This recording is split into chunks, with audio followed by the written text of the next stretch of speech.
पटना के एक हॉस्टल में रहकर नीट की तैयारी करती थी। फिर उस पर कुछ दरिंदों की नज़र चली गई। छात्रा जो कभी अपने सपनों की उड़ान भरने की सोच रही थी, जो कभी डॉक्टर बनने की सोच रही थी, उसी को मार दिया गया। ये कहानी है पटना बिहार की निर्भया की।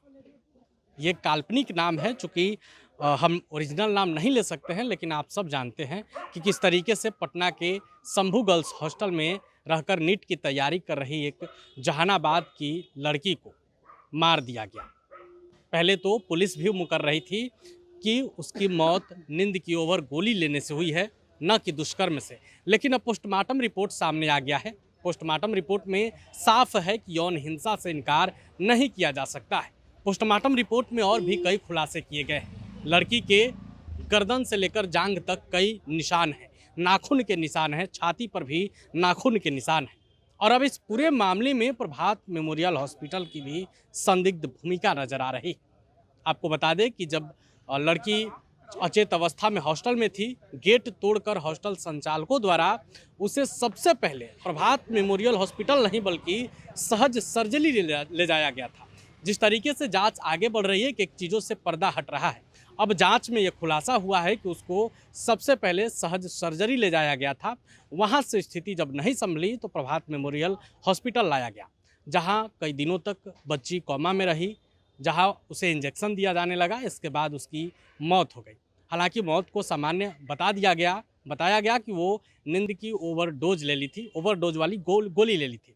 मोबाइल फ़ोन की हिस्ट्री भी दिखा दी गई कि देखिए आपकी बेटी ये दवा के बारे में सर्च कर रही थी। हालांकि कई दरिंदों में एक इंसान भी होता है। परिजनों को किसी ने सूचना दे दी कि आपकी बेटी के साथ गलत हुआ है। इसके बाद परिजनों ने हंगामा करना शुरू कर दिया। पटना के कारगिल चौक पर हंगामा किया गया, खूब हंगामा किया गया शव के साथ। लेकिन पुलिस ने उस दिन भी बर्बरता की। पुलिस बल का प्रयोग की, गाली गलौज तक कर दी है भीड़ को हटाने के लिए।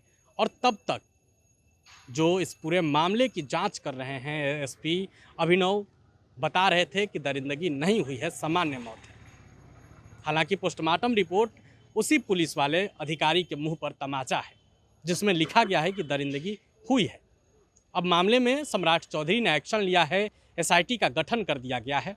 इस पूरे मामले की अध्यक्षता, एसआईटी की अध्यक्षता सिटी पूर्वी एसपी परिचय कुमार कर रहे हैं।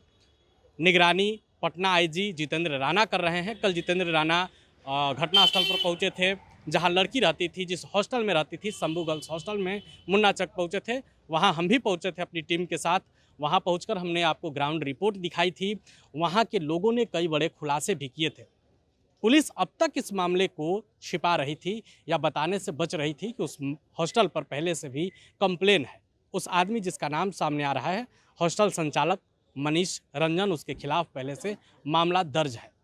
ये तमाम बातें वहाँ आसपास के लोगों ने बताई कि हॉस्टल पर पहले से मामला दर्ज है, कई शिकायतें हैं।